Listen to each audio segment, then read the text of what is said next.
everyone, once again, and welcome to another episode of Inside IUE Sports. I'm your host, Caleb Gillock, and today we're having our Stats Don't Lie episode. And joining us for our episode today is IUE Sports Information Director Kyle Wright, who's going to help us break into some of the numbers from the 2014-15 season. Kyle, let's start with the fall sports, and we'll start with volleyball.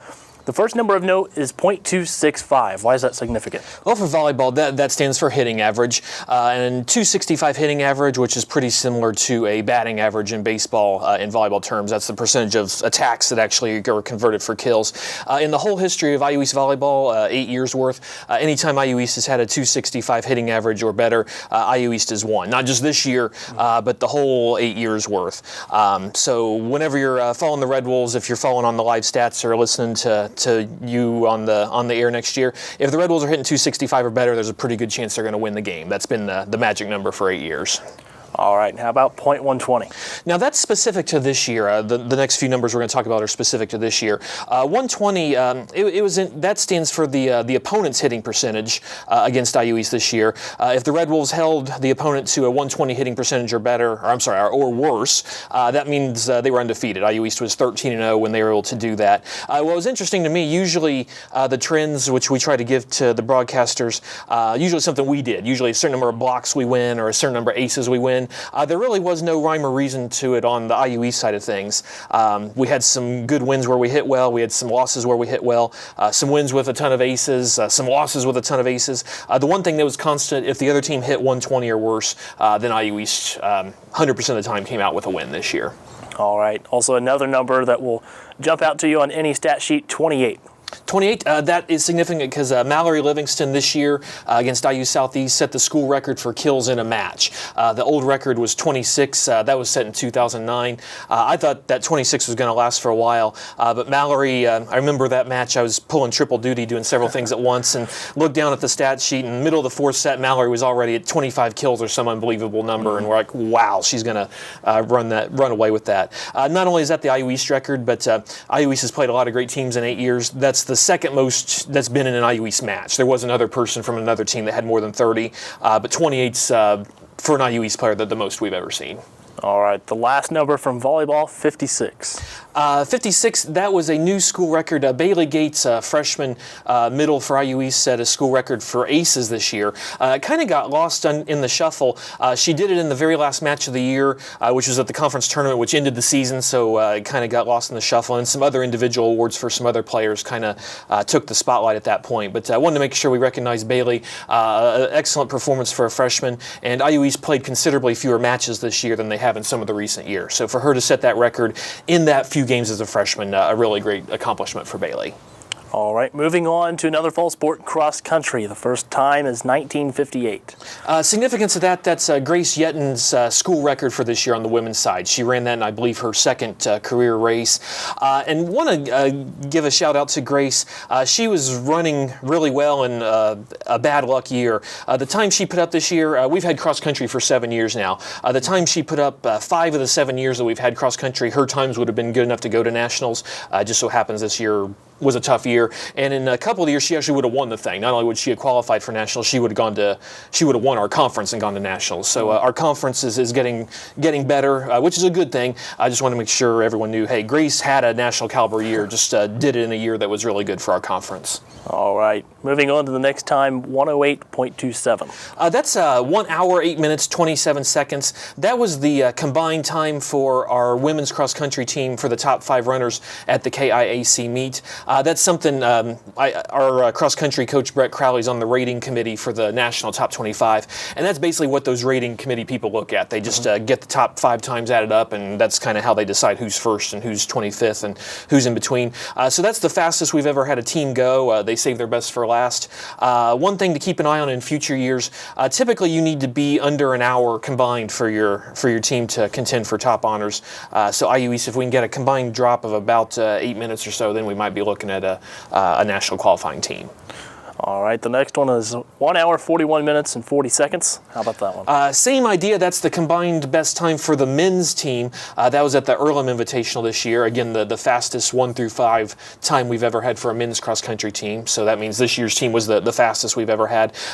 Looking in the future, this past 2 years we've been second as a team in the conference meet, wanting to win the thing. 1:36 was the combined winning time for the men's winning team this year. So that's the goal for the Red Wolves moving forward, to try to get under 1:36 or so. That should equal a team national berth.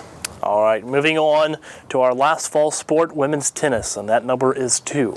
And on the screen you're going to see +2.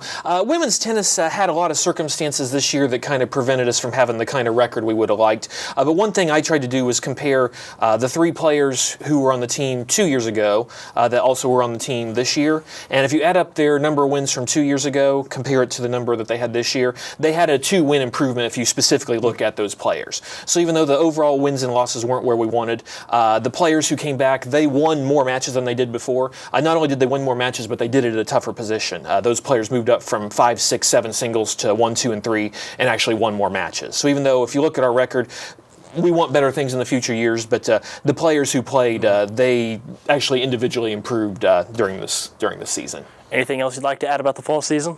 So just mostly good numbers all around. Again, just trying to give our fans an idea of, okay, we want certain numbers to be successful. Those are some target numbers for our teams in the coming years. All right, thank you, Kyle. That's some of the numbers from the fall sports season that don't lie in the stats. We'll be right back with the winter sports stats right after this. This is where a busy mom can work toward a bachelor's degree from a top national university during softball practice. It's where a service member can continue his college studies from anywhere in the world, and where you'll benefit from one of the country's most effectively delivered online programs. Woohoo! So, if you've ever wondered if a college education is really worth it, this is where you'll see that it is. This is Indiana University East Online.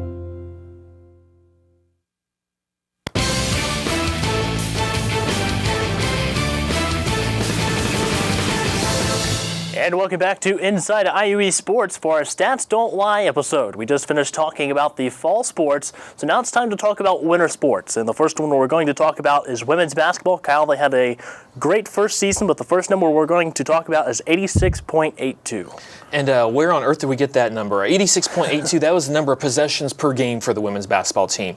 Putting that in context, that was the second highest number in the nation. In other words, IUE's fans, if you came to a women's game, you got to see more up and down action than every place in the country except one place. That was Olivet Nazarene, where they do what's called the Grinnell system, which that's just nuts. So it's where they substitute the whole team in every 30 seconds. They shoot the first 3-pointer they get. We're not quite doing that, but if you came to an IUE women's basketball game, basically you saw the second fastest pace in the country.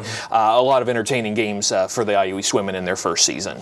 The next number is 19. How about that one? 19, that was the number of wins that the Red Wolves had this year. I wound up with a 19-14 record. As most of our fans know, reached the championship game of the conference tournament. That was the most wins of any first-year program in the NAI Division II as well. There were about 5 first-year teams. Actually, most of them had winning records, so everyone that joined the NAI Division II this year as a first-year program actually did pretty well, but our women's basketball team did the best of that entire group. How about 14-1? 14-1, that was the Red Wolves' record. Whenever they had a better shooting percentage than the opponent, that was what the Red Wolves' record was. So basically half the time they had a better shooting percentage, and when they had a better shooting percentage, they tended to win. Makes sense. I mean, that's the name of the game. I mean, it's called basketball for a reason. We talk about all those other things like, points off turnovers and points in the paint, and we're actually going to break down some of those in a minute. But, most of the time the name of the game is, can you put the ball in the bucket at a better rate than your opponent? And it makes sense most of the time when the Red Wolves did. They did win the game. All right, and speaking of shooting percentage, how about .400? .400, whenever the Red Wolves had a 3-point shooting percentage of 40% or better, or 400 as a shooting average, that was their record, 7-1 whenever that happened. And the one loss needs about 5 asterisks next to it, because that was at Bethel, Tennessee, which wound up being a top 10 team in NAI Division I, where they have more scholarships. So the one time they got beat, they only lost by 4 on the road at a top 10 team at a higher level. So I mean, we're not into moral victories, but that's a borderline moral victory right there. Right. So basically, whenever the Red Wolves, whenever they got shot well from three-point range, you could count on that they were probably going to win the game, and it was going to take a top 10 team to beat them if they shot that well. How about 6-0? 6-0, that is the record that the Red Wolves had when they had more assists than turnovers. The way we played this year, a very up-and-down style, a lot of pressure defense, it was going to be hard to have more assists than turnovers in a lot of games. But when you figure that basically IU East was forcing about 20 turnovers a game, so you figure if they had more assists than turnovers in that situation, that would mean you've got an assist count probably in the 20s to go along with those turnovers in the 20s. That's going to be a formula for victories on most nights. So the Red Wolves, a very up and down style, and when they were able to take care of the ball, it pretty much guaranteed a victory. All right. The number 90, what's that mean? Number 90, that was kind of the magic number for IU East this year. Whenever the Red Wolves got to the 90-point mark, again, they almost always won. 13-1 actually was the final tally, and the one loss we were at actually at Midway College, 111-106, which was one of the most high-flying games I think either of us have ever seen. But basically, which makes sense. I mean, the Red Wolves, their way of doing things this year, the idea was to basically outscore the other team. 90 was the magic number. If they hit that 90-point mark, you could pretty much count on an IU East win. All right, the last number for women's basketball was .913. 913, that was Mackenzie Campbell's free throw percentage, and the reason that's significant, obviously besides being very, very good, but that was wound up being tied for first in the country. She hit 147 out of 161 to be exact. She actually went into the national tournament. IU East itself did not qualify, but there was a player in the national tournament who was in striking range, and I was looking at the pairings in this particular player, and it's like, okay, as long as this player doesn't go 5 for 5, then Mackenzie's going to be the national free throw shooting champion. Not that I would root against someone. I was just hoping she'd go like 2 for 2 or 4 for 4, anything other than that. Well, she went exactly 5 for 5, so this young lady was from Huntington. So both of them finished the year exactly 147 out of 161. So Mackenzie Campbell in her first season as a college player, national leader, co-national leader in free throw percentage. All right, moving on to men's basketball. Of course, they were KIC champions, national tournament qualifier for the NAIA Division II. Let's start with the number 15. Number 15, that was the win improvement for the Red Wolves. We won't say what their record was 2 years ago, but this past year, 26 victories, so a 15-win turnaround. Second biggest in the country, and kind of unfortunate, the school that had the biggest turnaround, I won't name them, but this is actually their last year as a school. They're dropping athletics, and the school won't be around next year. So as far as going into next year, IU still have the biggest returning improvement in the country. So 15 wins, that was the turnaround that the Red Wolves had. And putting that in context, only one team in the nation did better. All right. How about 22-1? 22-1, a similar number from the women's numbers we were looking at. Again, the name of the game is oftentimes, can you shoot better than your opponent? The Red Wolves had 23 games this year where they had a better shooting percentage than the opponent, and they were 22-1 in those games. The one exception was against Grace College, which was a national tournament team. But this year, if the Red Wolves, especially the way they played defense this year, if they shot better than the opponent, you could pretty much count on getting a W. All right. How about the number 70? 70. Was the magic number defense-wise. If IU East, there was a real focus on defense this year. Not that they didn't stress defense before, but every bit of preparation going into the season was designed to really improve on the defensive end of the floor. And 70, I don't know if it was a specific goal for the team, but it turned into kind of a benchmark. If the Red Wolves held the other team to 70 or less, 16 times out of 17 it was a win. The lone exception was a home game against Brescia when the Red Wolves just couldn't get anything going on the offensive end. But if you're watching IU East this year, if the defense limited the other team to 70 points, you could count on it being a win. All right. How about 15 wins and 1 loss? 15-1. Again, a lot of these are similar to the women's checklist. That was the Red Wolves' record when they had more assists than turnovers. This was kind of the reverse. IU East didn't have near as many possessions this year as in past years on the men's basketball side. So in this case, it was really, with so few possessions, you had to really value not the turnovers. I don't often value the turnovers. They had to value the possessions they did have. So in situations where they had more assists than turnovers, 15 times out of 16, that meant that they were going to bring home a win. All right, and the last number is 90. 90, that was kind of the magic number on offense for IU East this year. Again, they played at a considerably slower pace than in past years, so there weren't as many opportunities to break 90. But when they did, that meant they were having a really efficient night on offense. And combine that with the emphasis on defense that the Red Wolves had this year, anytime they scored more than 90, they were 7-0. The one time they hit 90 on the nose was the national tournament game, which 90, 100, 110 weren't going to be enough because the other team had 116. But if they scored 91 or more, it was a 7-0 effort this year. All right. Anything else you'd like to add about the winter sports season? Just a really fun year, a combined 45 wins out of about 60 tries. So just hoping to build toward bigger and better things and more impressive numbers in the years to come. All right, there you have it, some of the stats that don't lie from the winter sports season. When we come back, we'll talk about spring sports right here on Inside IUE Sports. Dylan Newman had a terrible dislocated shoulder after a bad dirt bike accident. The long-term solution, surgery and intense rehab. I trusted Reed Orthopedics because they had already fixed my ankle. And within 4 months of my surgery, Dr. Miller and my Reed therapist, April, helped me to regain my motion and most of my strength. Thanks to Reed Ortho, I can get back to what I love. It's all about trust. Right, Dr. Miller?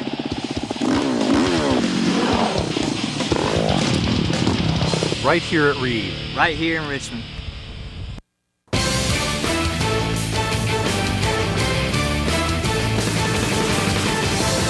And welcome back to our Stats Don't Lie episode right here on Inside IUE Sports. We've talked about the fall and winter sports seasons, but now it's time to talk about spring sports with Kyle Wright. Kyle, let's start with men's tennis and the number 9. That has been an evil number. As we speak, that's the number of rainouts we've had for the men's tennis team this year. And I've seen the forecast. There may be another 1 or 2 before the year's over as we enter this final week. And to try to put that in perspective, 9 rainouts, you try to play about 15 matches in your main season. So that means 60% of the men's tennis matches have gotten rained out. Putting that in perspective, that'd be like if 18 of our basketball games had gotten snowed out, or if you're a fan of a college football team, that'd be like if 8 of your favorite football teams' college games got weathered out for some reason. So it's really just, I hate to use this strong word, it's really ruined the season for them. They've had a good time and hopefully a good experience in the matches they've got to play, but 9 rainouts in what's supposed to be a 15-match schedule, it's really, I don't know, it's motivated me to find a way to build an indoor court on this campus so that can't happen again. Did they try to reschedule those or anything? 2 of them we should be able to make up, but again, we've got a week before the conference tournament, so it got to the point where you've got makeup dates on top of makeup dates and plus the regularly scheduled matches. So we should be able to get about 7 matches in this year, but on a season you're supposed to get 15. It was just a very frustrating year. Mother Nature is one opponent you can't beat when it comes to tennis. All right, let's move on to the number 50. 50, a nice round number as we get into this final week of the tennis season. That's the career singles and doubles wins for Derek Blank, senior on the tennis team. He's going to leave here as the career leader in singles and doubles wins, which is impressive. Most people, I include myself in that category, tend to be very strong at one or very strong at the other. Very rarely is someone not only good, but as the numbers have added up, the best of schools had it in both. So we're certainly going to miss Derek. I wish we could have passed a rule to have a 5th year of eligibility for him or something so we could keep him around. But Derek's going to leave here as the most productive or the most winningest tennis men's player we've had here. All right. Moving on to our next sport, which is women's golf. Let's start with the number 11. Number 11, that's the career spring rounds played record. Kristen Smith set that record in the final meet of the season, the Kentucky Intercollegiate Athletic Conference Tournament. Kristen's someone I definitely want to make sure we recognized. Golf is probably her 4th sport as far as sports she prefers to play, but the sports she does prefer we just didn't have here at the time when she came here. And she's someone I always joke with her, I'm not going to let her graduate. She's actually going to graduate quite nicely with a degree in nursing, going to do great things wherever she winds up, but she was always there to help if we needed a scorekeeper for basketball or someone to help on the bench for the volleyball team. She had enough knowledge and was always willing to help us for that, so I always tell her I'm not going to let her graduate because I don't really know how we're going to replace her on the scores table next year. And she was also someone that stepped up, and even though golf wasn't necessarily her favorite sport, she stepped in and actually has contributed more in terms of of rounds played than any other women's golfer we had. Those of you doing the math are like, 11, that's not that many. That's only spring rounds, and if you've experienced Indiana weather, that's about all the time we have time to play in March and April. So whenever we needed someone, Kristen's been there for us. All right. How about 78? 78, that is a new number for this year. That was the 18-hole school record for low score set by Alex Van Wansel this year. Alex came to us for 1 year from University of Southern Indiana, which is a Division II school in, as you might guess, Southern Indiana. Came here for her final year of eligibility, this was her first regular season meet of the spring. The weather was terrible. It was probably about literally temperatures were in the 20s. I won't say it was a blizzard, but there was definitely noticeable snow. And in those conditions, she was actually able to shoot a 78. No one else had ever shot lower, had ever broken 80 actually on the women's side in 7 years of women's golf here. So a great accomplishment by Alex to lower the bar, and lower in golf, of course, a good thing, to lower the bar a little bit as far as our school record for 18 holes. All right, another record for Van Wansel, 160. 160, as you might guess, that's the 36-hole school record that Alex set during this year. She actually did it during the same tournament. That 78 that we just talked about was during the second round, which was the better of the two weather days. The previous day she shot an 82, so add the two together, that's the best 160, or not 160 hole. That'd be pretty impressive if it was that best 36-hole mark for any women's golfer here. The previous record was about 30 shots higher than that. So Alex, by being here, really, lowered the bar to where it should be in terms of where some of our golf records should be. And for people to break those in the future, they're going to have to be a very outstanding golfer to take those numbers out of the record book. All right, moving on to men's golf, 604. 604, kind of a very normal year for men's golf. Nothing bad whatsoever, but no records really to talk about either.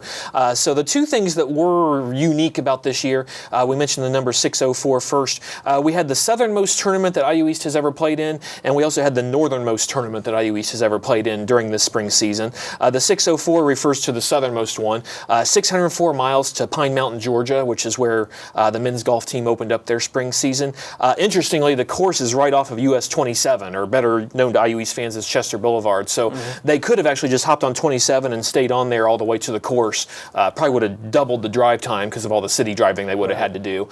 So of course they took the interstates to actually get there. But 604 miles, the southernmost tournament that any IU East men's golf team has ever played in.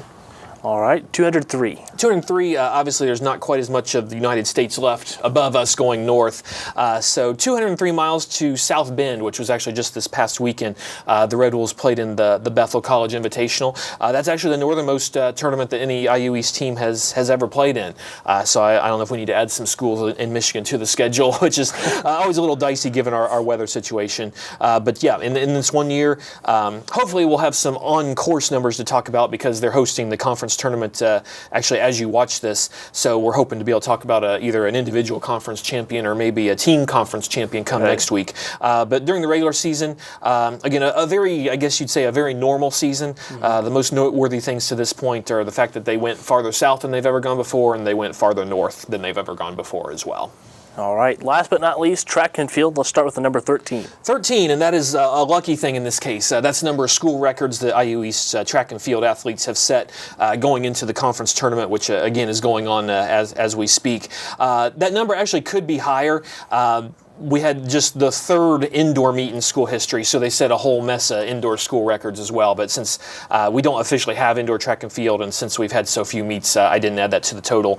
But 13 school records to this point, especially since most track and field programs are set up that you're going to peak at the last meet of the year, and all this happened long before the last meet of the year. That means they're well ahead of the pace that previous teams have had, not only at that point in time, but they've also managed to be better than these other teams have at their peak performance as well. So 13 school records, and usually you wind up with the most school records at the final meet of the season. That means we should have a really, really outstanding performance at the conference meet, which is going on right now. All right, and lastly, the number 20. Number 20, that's the number of teams that's been defeated by the men's track and field team this year. The reason I put that on there, that's more than double the number that any of our men's track and field teams have beaten combined in any other year. The previous number was 10. So, and that's, again, going into the conference meet. So I expect to add a couple numbers to that. And obviously we want that number to be higher in future years, but the reason that's impressive, in past years, with our resources, we don't have our own track, but we do have a cross-country course. In the past, we told our coaches to really focus on getting distance runners and nothing but distance runners, which is great for your cross-country team, but just with track and field, since there's sprints, there's jumps, there's throwing events, it makes it really difficult to compete as a team. So for them to double the amount of teams they've beaten in 1 year during this year, and probably a few more to come, that shows what a jump that our men's track and field team made this year. All right. Thanks, Kyle, for joining me. And there you have it, all of the stats that don't lie from the spring sports season. We'll be right back with more Inside IUE Sports.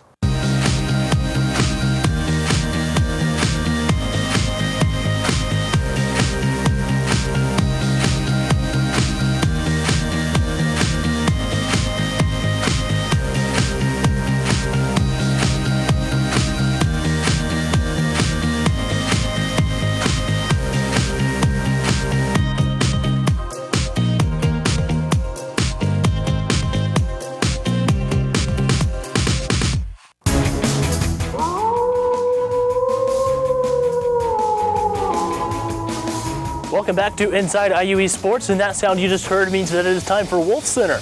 Wolf Center is going to take a look back at last week's IU East results and ahead to next week's schedule. You can download the free Wolf House sound you just heard for free by downloading it at the free IU East Athletics app at the iTunes App Store or at Google Play. Now taking a look back at last week's IU East results, on April 14th, men's tennis lost to IU Southeast 9-0. Derek Blank had the closest matches for IU East. On April 16th and 17th, women's golf placed 5th in the KIAC tourney. Alex Van Wansel placed 5th and was named to the All-KIAC team. On April 17th and 18th, men's golf placed 7th at the Bethel Invite. Ian Goff finished 16th for the Red Wolves. On April 19th, men's tennis lost 7-2 against Brescia. Gode Voracek won at number 3 doubles and number 6 singles. And on April 25th, track and field will be at day 2 of the KIAC meet at the University of Rio Grande. Also on April 25th, men's tennis will be at the kayak tourney held at Moreland Park in Owensboro, Kentucky. And on April 25th, men's golf will host the KIAC tourney at the Liberty Country Club with the final round beginning at 8 a.m. Live stats will be available at IUERedWolves.com. That concludes this week's episode of Inside IUE Sports. I'm your host, Caleb Gillock. Thanks for watching, and we'll see you next time.